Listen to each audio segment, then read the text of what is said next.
Welcome to Improv Your Parenting, the art of turning parenting into play. Today we're joined by Fabian Brüggemann. Fabian is based in Germany, where he blends corporate structure with the creativity of improvisational theater. After a career in consulting, improvisation changed his perspective, shaping his work as a trainer and a coach since 2011. He believes in co-creation, flexibility, and mindfulness as the keys to not just business, but life. These principles guide his work, his relationships, and his family. Improv for him isn't just a method, it's a mindset that enriches teamwork, friendship, and everyday life. Fabian, thank you so much for taking the time to sit down and talk with me about how improv has influenced your parenting journey and your interaction with kids. To start off, can you tell us about how you interact with kids and what role improv plays in that interaction? Sure, happy to do so. Basically, my main interactions with kids are with two kids that both live at my place. One of them is, I don't know if you can say that in English, like a bonus child. She's the daughter of my wife. I Okay, met so my like a wife. stepchild? Yeah, kind of a stepdaughter. Uh-huh. In German, we say bonus daughter because stepdaughter sounds like, like the stepmother. She's always Yeah, the bad one in the stories for kids. So I that's like a bonus. nicer expression. Yeah, bonus is cool. Anyway, It's like, I got extra. yeah. And I mean, I am bonus because she has a dad and she sees him regularly.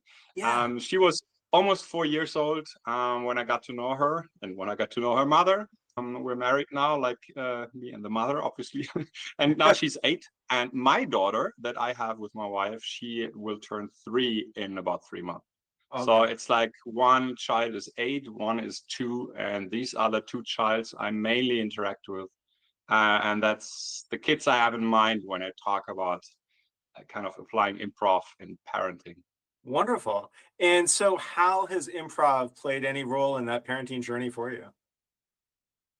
Actually, the most important, I think, is mm, not that much using really improv at that very moment with the kids, but rather approaching parenting with an improv mindset. Oh, So tell me about that's that. that's Yeah. yeah, that's the thing. Rather, just to give you like maybe 2, 3 examples. When I play with my younger one, she doesn't really at this point of time with her 2 years know how like a board game with rules work. So Mhm. basically, if we set up a board game, she has what like first board games for kids. She doesn't play go with the rules. So that means every time we play the same game, there's different rules in her mind. It's a So I'm different game kind of now. trying to Yeah. find out what's the rule in the game? What is the game about? What is the scene talking improv Yeah. about and trying to adopt with that? And for her, that feels great because she doesn't hear from me like, hey, this is wrong, you should do it like this, but rather, oh, that's nice. So every time like I throw the dice and there's this color, I have to pick this thing away or something like that. And she Yeah. has a lot of fun with that. Oh, wonderful. So that's one thing. And yeah, basically also when I'm like reading out stories, she sometimes demands to change them a little bit. For Yeah. example, if there's a story with a dog, she didn't know the German word for paw yet. So she wanted to hear the word hand. I mean, the Mhm. dog doesn't have hands, he has paws, but she said it's hand. And then sometimes I explain her, hey, it's a paw, but when she really insists, like, no, I don't want this, then I just change it to hand. And it turned into a game that the next time when I read this book, she realizes if I use paw or hand. And Mm. the first 3 times I used paw because I forgot about it. And the fourth time I used hand. And she was like, you said hand. And so like making her smile with these kind of like little games or just changing stories, starting to rhyme in a story. She at one point of time wanted to have all the animal names exchanged by what do you call that? Like the place where you get ice cream, like ice bar or ice Oh, like cream an ice shop. cream store or ice cream shop? Yeah. Yeah, she always wanted to say that instead say the animal, I say ice cream shop. And that makes her laugh, like laugh her ass off at doing this kind of things, like really playing the game with her. And with Uh-huh. a bigger one, like our taller, older one, I sometimes do some improv games, like just throwing words at each other, like being very quick, first association, Mhm. these kind of things. And she really enjoys that. She's very much into like following rules and having like a clear structure of how things Mm. work.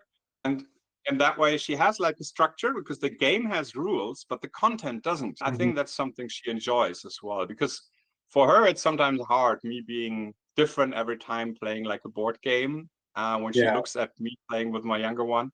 And so in that way, she likes that. That's the rather few cases where I really use improv.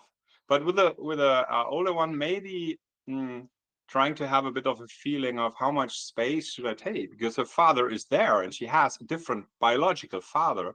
At the same time, I want to be there for her as much as possible, and then trying to sense, okay, how much should I step in, how much should I step out, because I mean, for her, like, there's an adult she didn't know like 5 years ago, just living with her every single day, just because he's the husband of her mother.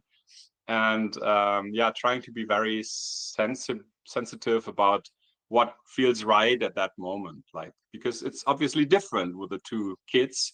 One is my own biological kid, and it's very common to be very close physically, and with the other, it's more like, okay, what does feel good for her and for me? And so being very sensitive, like in a scene where you play with others, like, how much space do you take, and how much do you rather go to the background and let them have their space?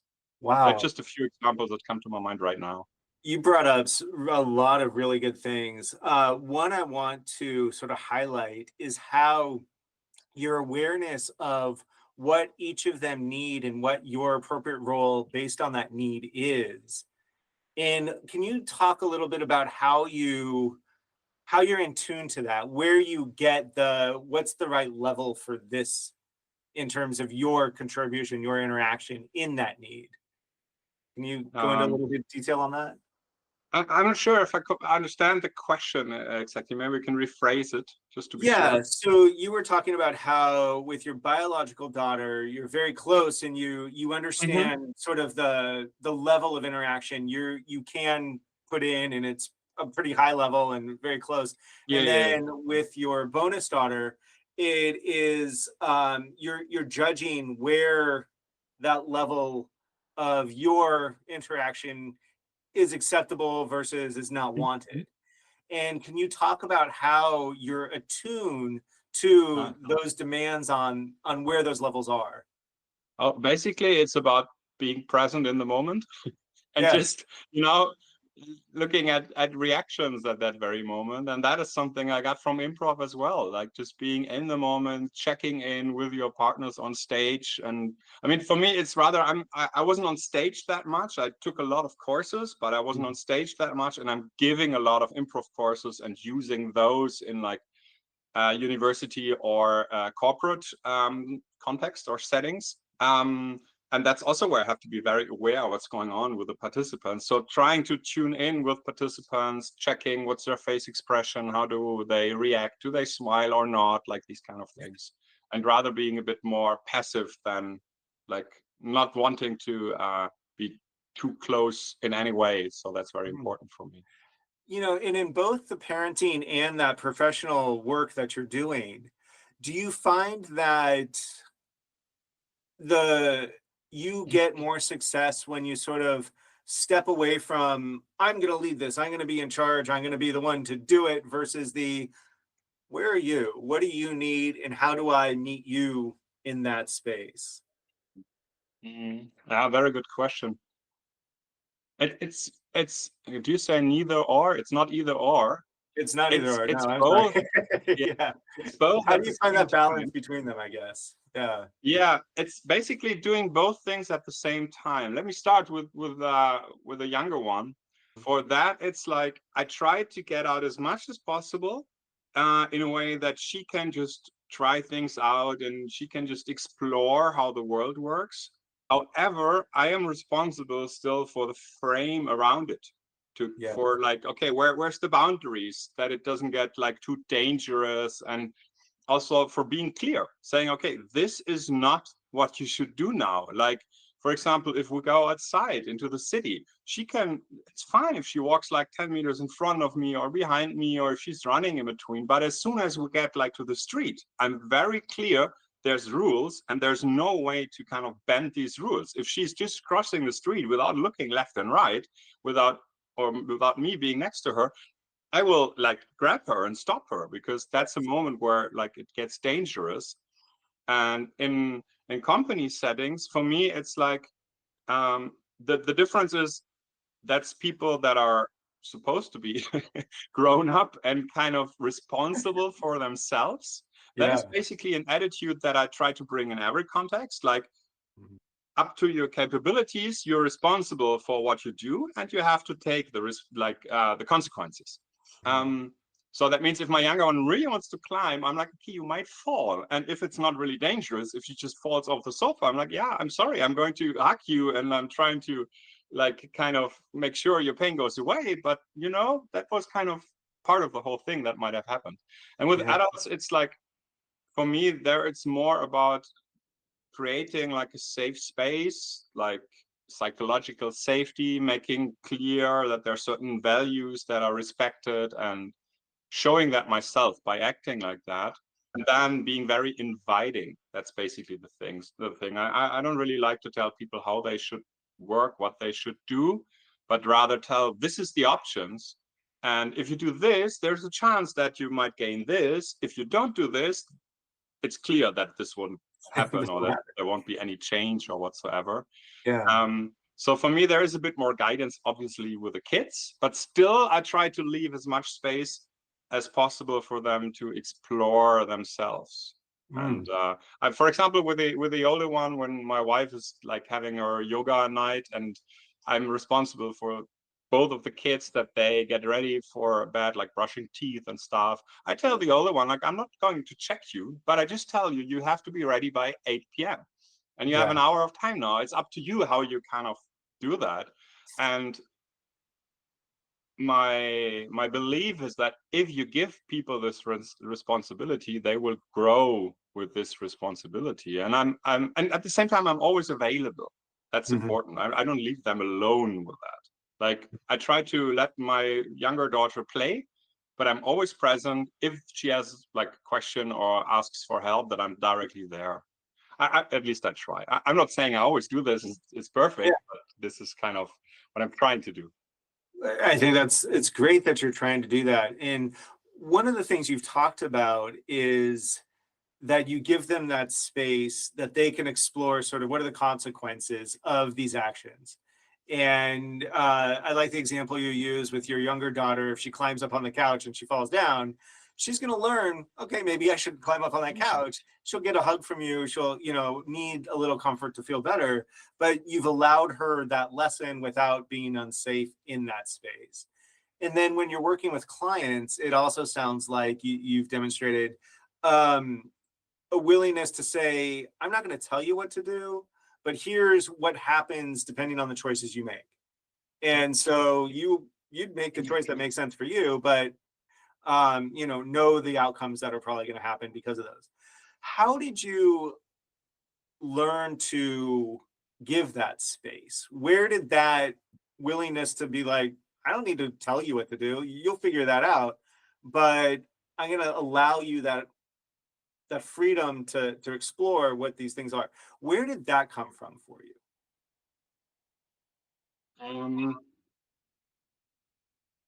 I think there's three reasons that go together that come to my mind. Number one is about 15 years ago, I started like a 1-year course, how to become a systemic coach. And that is where I learned that even though when the client tells you what their problem is, and you might have like a perfect solution, it is not their solution. So they, even though the solution might be exactly the same, the one that you had in your mind the first minute after you heard about the issue, they have to find it themselves. And this principle of the client is the expert for their problem. Yeah. So this is something that was absolutely not intuitive for me at the very beginning. But once I realized that completely changed how I saw relationships and how I saw me dealing with others. And at the same time, by now, I truly believe that human beings are good. They have good intentions. They have a lot of time, they made a lot of experiences so they are afraid, they want to protect themselves, so they use strategies which are like shit. Sorry for that, but they're really bad strategies. But the intention, like below, that's normally a good thing. And if you believe that people are good and you give them the space and see their good intentions, and then you can help them with their strategies or finding better strategies. But yeah, the first thing is I saw that in coaching, that it's not a good thing to do that, but it's the only thing that works, to give them that space if they really want to learn and grow in a sustainable way, in a substantial way. And same was in improv, realizing the more input you give, the more direction you give in a scene, the less you can co-create, because you take away space of the others where they can be creative, or where everybody can be creative together. It's good to have like bold offers to give direction, but then the next moment when you receive an offer, when something happens that might be an offer, you have to be like flexible and open for that, have an open mind. And I realized the more I give direction, because I wanted to feel control and I wanted to be safe, the more the story got like flat and boring, and the others were like, oh, what was that? And you didn't connect that good anymore. And the third thing is just reading a lot about, like, I don't know, psychology, sorry, and other topics, like trying to understand somehow a bit like the mind works. I'm not an expert in that at all, but I'm just very curious about that. Yeah, and I really appreciate all of those different approaches to it, all of those different ways that you got to that learning. Was that, yes, people need to sort of own the choices they make.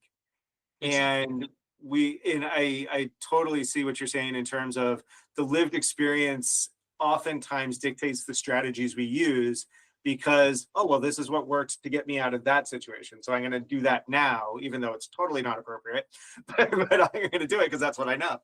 And so let me ask you, in terms of that then, as you were growing up, did people sort of use some of that with you, or is this something you've learned in your adulthood or through being a parent, and you're just like, oh God, if I had known that when I was a kid, that would have been great? But did you have any of this while you were growing up, or is this something you've come to on your own? Second, for sure. The second thing. For me, growing up was not that easy, because I lived in a family where I had like a little sister who had a severe disease, and she didn't get that old, and she needed a lot of care and attention. So my parents were doing a great job taking care of her. And at the same time, and we had very good talks about, I love my parents, I have a very good relationship with them. They were, of course, do you say overwhelmed, or is that positive? Like they were not, they didn't have any like blueprint how to deal with the situation. Like having 3 kids, one of them being very sick, and there was one time Christmas where I had something like a very severe flu, and my brother had an operation, and my sister was not feeling well. I mean, how do you do it if you have 2 parents and 3 kids and stuff? Yeah. So the thing is that I think that I'm quite sensitive for like feelings, atmospheres and everything. And I could feel that. And my parents tried to keep that a bit away from us in order for us to have like a normal life, as normal as possible. But of course you feel that as a kid. Yeah. So basically my strategy was a lot of time to kind of comply, to kind of not do anything that might cause any chaos or doing something stupid, but rather be like the nice little son. And that doesn't leave that much space for creativity and joy and fun. And obviously when my sister died, I was 10 years old. So there was a lot of like negative feelings, which is kind of normal. And I was rather like shy and not talking a lot and not that joyful doing these kind of things. So basically for me, during my studies, that changed. And I was, let me just calculate, I was like 29, 28 maybe when I started with improv. So it opened up a whole new world for me. Yeah. So it was for sure only when I was an adult. And the cool thing was starting with improv like 15 years ago, and at the same time starting this coaching course was really like, I think it was 2 weeks in between. First improv and then They starting the sort of coaching came course. together. Yeah. Yeah, so it kind of like, well, what's the English word for that? I don't know, but it's kind of adding to each other, like the Yeah. insights and learnings and everything. Wow. So it was sort of a parallel process of that learning. Exactly. Walk me through, if you will, as you started that improv and as you started the coaching course, any sort of realizations you came to along the way of, maybe I could change how I do this, and that might help. Did you have any of those realizations or insights? Absolutely. Let me think. If I have a specific example, but on a more abstract level, it's for sure this feeling of, first, I have to control things. I have to know what I want. Have to know how to get there. And I need to put effort into it in order to be successful. The years before all that, with the improv and stuff, I was working in consultancy. So I had this like 60 hours work weeks, being in clients' offices all the time, them seeing me as an expert, me having no clue what I'm doing, but having to pretend. And with improv and also with coaching, I realized, like, from a systemic point of view, there is not always this causal relationship. It's not like if A happens, then B happens, or if you do A, then B will be the outcome. But realizing, hey, a lot of times there's so many factors in the game that you don't know anyway. And the conclusion could be either you have to be harder in controlling, but that didn't work because my psyche and my body said at some point of time, I'm out. I can't do that anymore. Yeah. So then realizing, okay, you have to let go. Yeah. And I still remember one year in my professional life, it must have been like 6-7 years ago, when I was a bit like, this year, I'm not going to worry about any offers from company booking me for trainings, coachings, and stuff. I just let it go. And this was like, it started becoming like very successful. Wow. And maybe it's just a coincidence. I don't know. But I still remember it. And for me, it was like, okay, the more you let go, but still having your intentions clear. It's not like, oh, I don't care. It's rather, I do care, but I'm not forcing it too much. Yeah. Then this is helpful. And then it's like a river, the river is not going to try to push something away. The river is just floating around it and then goes further. Yeah. And that's a bit I mean, at that point of time, I was reading a lot about Buddhism and everything, and that's kind of like all related. And It is. Yeah. at the Applied Improvisation Network conference 2.5 years ago in Avila in Spain, there was one guy giving a speech about how the teachings of Buddhism are the same as improv. So there's a lot of like relations with that, or similarities, let's put it like that. So that's basically these little things. And the last years, I'm more and more into the topic of facilitation. Like Kat Coppett, for example, I joined all her workshops at the last conferences, because this is basically an amazing example for setting a frame, but then inviting into a safe space where people can develop and grow and great things can happen. And you let go of control, because you can't control everything. And same with kids. Like, I mean, probably you want to brush the teeth of your daughter or son, and that can be a fight. And last night, like, my daughter, she's so cute. She wants to play hide and seek. So she's always hiding at the same spot. I have to put her there. She was hiding in the laundry basket with the dirty laundry in like a small room. And then I counted 10 and I'm like, I'm coming. And then I'm like, oh, probably she's in the bathroom. And then you're like, no, I'm not. And then she's telling you where you are. And then I go, she's there. So I wanted to brush her teeth. She didn't want to. So I was like, okay, I could fight for it now. Or I just play hide and seek with her. And I play 3 rounds. And after the 3rd round, I'm like, okay, we can play on. But first, I want to brush your teeth. Okay. And then I brushed her teeth like her standing in the laundry basket. And it was fine, you know? It's like letting go of this thing and then trying to do it. And that's a very important thing for me as well, in a playful way. That really helps. There's a couple of things I really liked about that. The letting go part, and sort of like, what's going to work here? How, you know, and that's cool. And not having to brush her teeth in the bathroom, not having to brush her teeth right at the specific moment where you've decided, you know, it might need to be done, but, you know, allowing that play to then determine when it makes sense, where it makes sense. And then the final thing you brought up, now that I forgot it though, but you said something right at the end that I really liked, which was Playfulness. Playfulness. Thank you. Yes. It sounds like through your childhood, you didn't have a lot of playfulness. You had a lot of seriousness, and, you know, understandably attention was focused someplace else, not necessarily on playing with you. Was it improv that opened you up to playfulness, or yes? And tell me about that. Tell me about that discovery for you when you realized I can play and it's okay. Yeah, happy to do so. Coming back to my first years working as a consultant,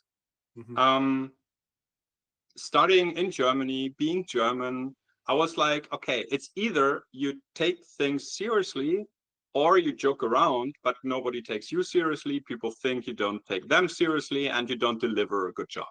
Yeah. So for me, it was like black and white, either or. And the first step was like working with colleagues from other countries like UK or the Netherlands. I was like, well, they have quite some fun at work. Like, shouldn't they be serious, you know? Yeah. And then when I started giving my first workshops, that was just a few months after I took the first improv classes. It was, wow, people really like it. And for me, it was rather, okay, we just do improv. But for them, it was like, did you say self-development? Like how to kind of, grow as a human being. And more I realized, wow, this playfulness is something that brings you in a state, in a condition where you can learn much better, where you're open for being creative, where you're open for feeling connected, where you don't have to protect yourself, where you don't have to fight or flight or freeze, but rather your nervous system is in a condition where it can like function in a way that is helping you to grow and to learn. And I mean, this is more and more backed up by neuroscience. I was a TEDx speaker coach with my favorite colleague, Melanie Kunzel is her name, at a TEDx event, and her client was a neuroscientist, and we learned a lot from her. And basically she was like, yeah, the stuff you're doing, guys, is something that is really helpful to create an atmosphere for learning and growing. And so I really discovered it by using improv, by playing improv, being a participant in courses, but then by teaching improv, meaning giving workshops where I used methods of improv. I never teach people how to get on stage. This is not my goal, but I'm using methods of improv. So it's rather applied improvisation and trying to kind of convey the principles, like let your partner shine, yes, and so on, and make people feel it, that their body learns, not only their mind, because that is like not that sustainable. So you mentioned those key points of improv, the lessons of improv. Let your partner shine. It sounds like you're doing that with your kid. The deep listening. Yeah, you're doing that with your kids. I would love to hear from you.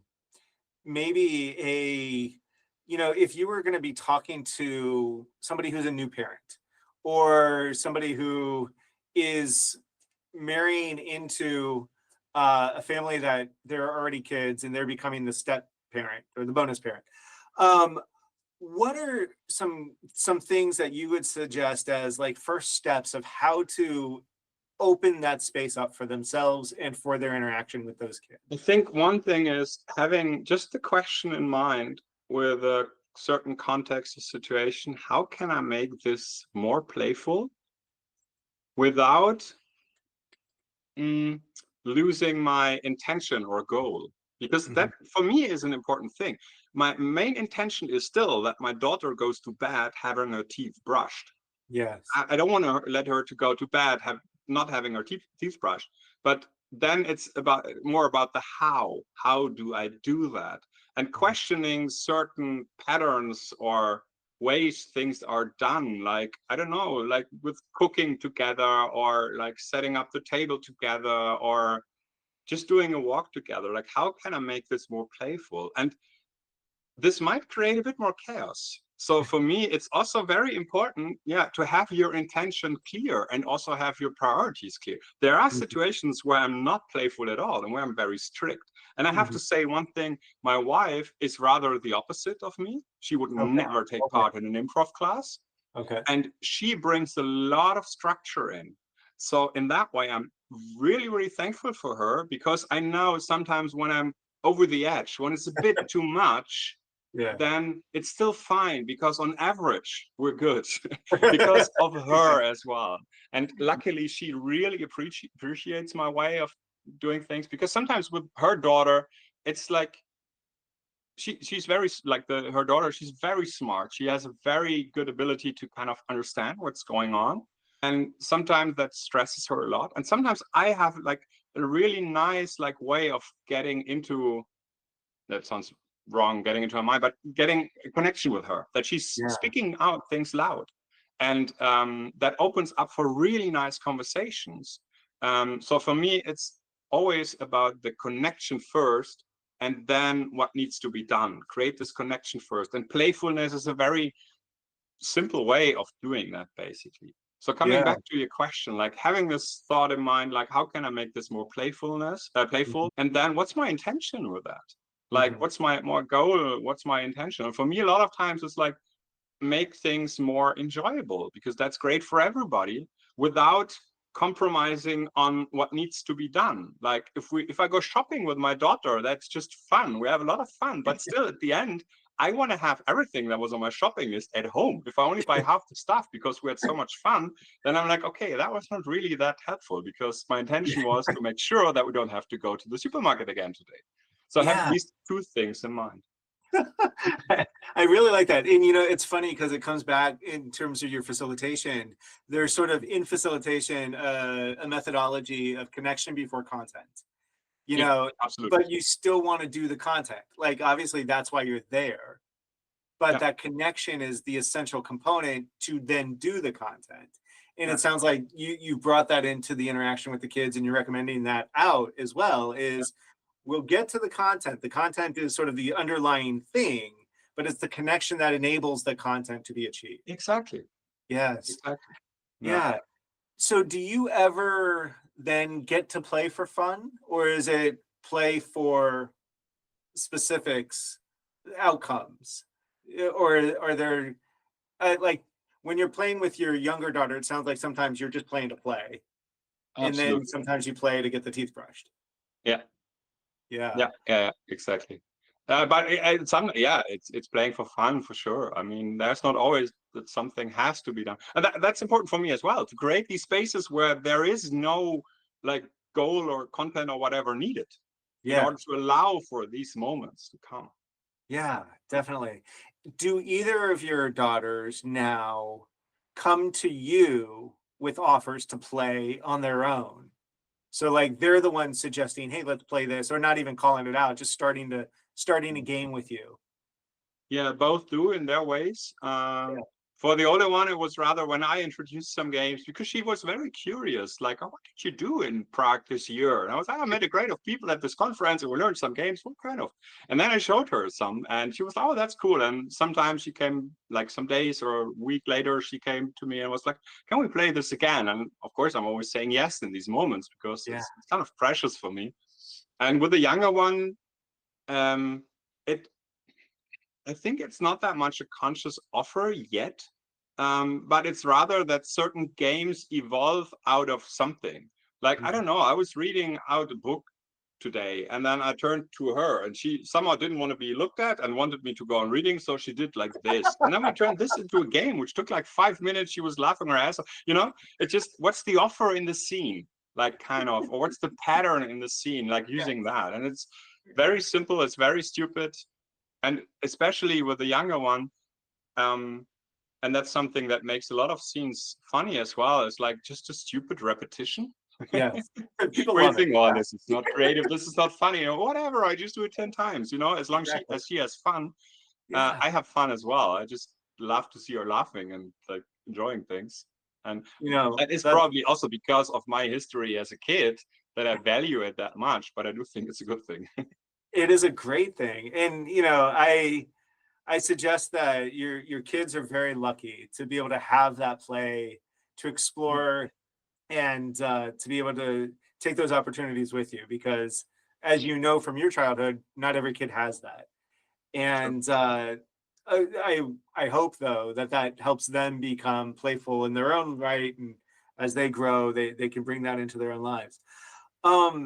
Are there any things that you would like to talk about? Anything you want to share specifically that I haven't asked about? Mm.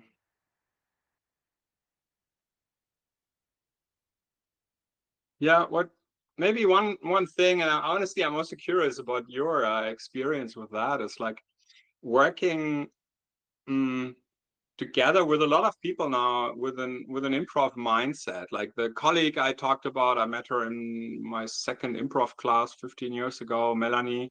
And for 5-6 years, we worked together very closely, like let's say 70-80% of all the workshops we do together, no matter if online or on site. And we like knowing the concept of status, letting your partner shine, like these kind of things are so helpful and make it so enjoyable to work together. My wife sometimes says, didn't you want to work? You're talking for an hour on the phone. I'm like, we're working all the time. We just have fun while working. Also working together with Jan Keck, for example, like I met him in Prague and then doing like an online workshop together in November. Doing improv, playing improv, applying improv really like made me incorporate these principles, and that made my life so much easier. Also, it's so much fun to let other people shine and make them look good. Yeah. And that is something that I really like about the improv world, and that really changed my way of working together with people. And sometimes I think this is kind of unique in this area, but I hope it's not. And that is something that also changed the way I see people. As I said before, I believe people are good and generous in general. Yeah. And I'm just wondering if I have a specific question. The question is rather if you have kind of the same experience, yeah, basically what I want to say is that I'm very thankful for that. It is funny, and I get exactly what you're saying, and I don't know if it's the same exact experience, but it's very similar. And I, to be honest, also had a difficult childhood. We don't need to go into all the details there, but it was through improv that I really learned to love other people and to realize, oh my God, you are awesome for almost everybody, and just then finding what that awesome thing was, and sometimes a lot of things, but like everybody offers something really cool. And when you get to see that in them, and often it's through play that you do, you're just like, oh, like it's really neat. And I fully agree with you, is people are inherently trying to be good. And that so much of life is determined how they approach that. And if you could understand what were the decision points that made you go this way instead of that way, and what were you thinking because of that said this is the right thing to do and that isn't. And if you could understand that, and it's almost always logical for them. I might not understand it because I don't know their context. But if I could get into that context, and if I can understand their decision making, then it's like, oh, that makes a lot of sense. Now I get why you did that. Okay, I'm not going to get angry at you, but let's talk about options. Yeah, exactly. Yeah. Absolutely.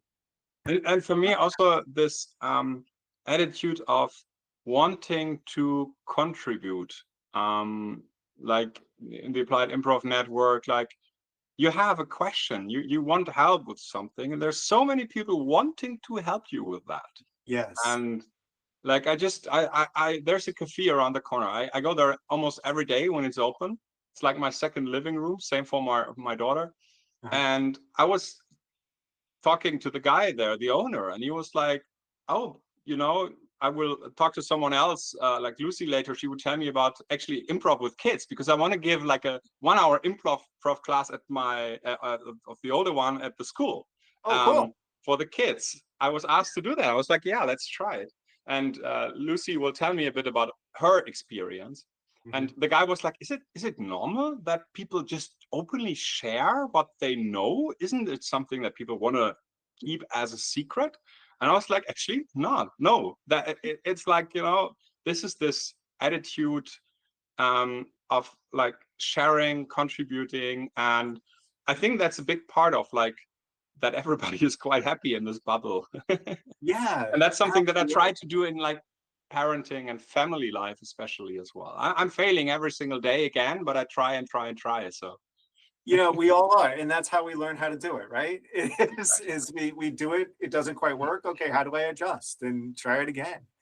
Yeah, and maybe it's that willingness to be able to fail and be okay with that. It's like, yeah, all right, that didn't work. Fine, yeah. And and I love what you said about the sort of the community aspect and the contribution component of that. Is if I could offer you something that you can use, I don't lose anything. Actually, I gain something, because now you're more capable, and we have a better relationship. So cool. Absolutely. Yeah. Well, Fabian, thank you so much for the conversation, for walking me through your experience, telling me about your awesome relationship with your daughters, and just I love hearing what's working. I also liked hearing about some of the things you're struggling with, and just thank you. Really is what I want to say. So. It's very nice to like get the inspiration to think about these things and to formulate them and to kind of realize that myself again. So that's great. Thanks for that. And also, I'm really looking forward to everything that's coming from your side. Cool. I think this is really valuable and helpful. I hope so.